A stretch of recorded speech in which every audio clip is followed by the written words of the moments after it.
గలతీయులకు రాసిన పత్రిక 5వ అధ్యాయము 22వ వచనం చదవండి. ఆత్మ ఫలము ఏమనగా, మనం ఫలించవలసిన ఫలాలు ఏమిటి? దాన్ని వేసినాడు ధాన్యం. జామి తోట ఉన్నవాడు జామికాయలు కోస్తాడు, మునగ తోట వేసిన వాడు మునక్కాయలు కోస్తాడు కదా. అలాగే మరి మనం ఏం ఫలాలు ఫలించాలి? అంత భద్రత చేసుకుని మనం ఫలించవలసిన ఫలాలు ఏమిటి అంటే, మొట్టమొదటి అంటున్నాడు పౌలు గారు, ఆత్మ ఫలం ఫలించాలి. ఏ ఫలం ఫలించాలి చెప్పడం గట్టిగా? ఆత్మ ఫలము. దేవుడిచ్చే ఫలం ఆత్మ ఫలం. ఆత్మ మనలో ఉంది, ఆత్మ ఇచ్చాడు ఫలించాలి.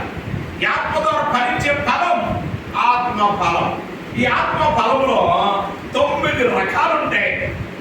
మీరు కమలా పండు చూశారు కదా, సంతరాన్ని చూశారు కదా, దానికి ఎన్ని చూడండి, ఒక ఫలమే, కానీ లోపల దాన్ని విప్పగానే వచ్చేస్తాయి కనుక 5-6 ఉన్నాయి కదా. ఆత్మ ఫలము ఇక్కడ 9 భాగాలు, ఒకే ఫలములో 9. ఏమిటి ఆ 9 అంటే, ఇక్కడ చూడండి, మొట్టమొదటి అన్నాడు ప్రేమ. ఏంటంట? ప్రేమ అవసరం. ఆత్మ ఫలం ఎలా ఉంటుంది అంటే, ఆ ఫలంలో మొదటి టేస్ట్ ఏంటంటే ప్రేమ. హల్లెలూయా. 9 ఒకే ఫలంలో 9 టేస్ట్లు. అది మొట్టమొదటి ఏంటంటే ప్రేమ.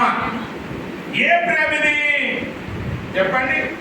గలతీయులకు రాసిన పత్రిక 5:6 వచనం చదవండి.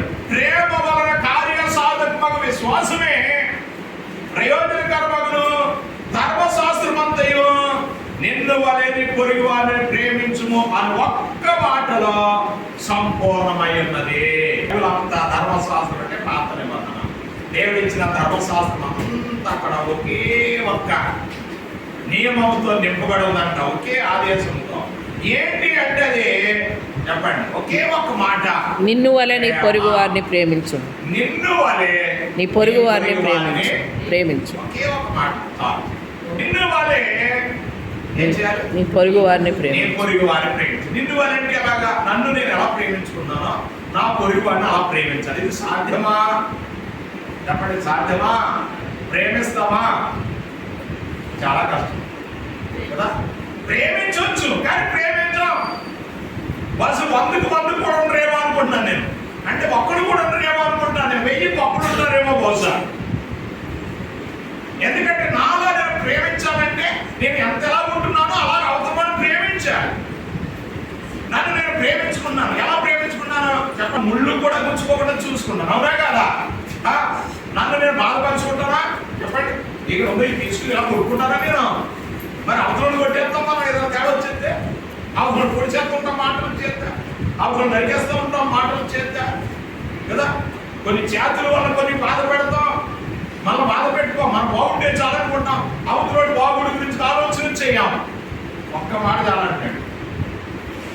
ఆత్మ ఫలములో నేను ఫలిస్తున్నాను, సాతాన్ని ఎదిరించగలను, యుద్ధం చేయగలను అని అనుకుంటావంటే మొట్టమొదటి నీవు ఉండవలసింది ఏంటంటే ఆత్మ ఫలం. ఆత్మ ఫలంలో మొట్టమొదటి ఆ రుచి ఏమిటో తెలిసిన, నిన్ను వలె నీ పొరుగు వారిని ప్రేమించుట. హల్లెలూయా.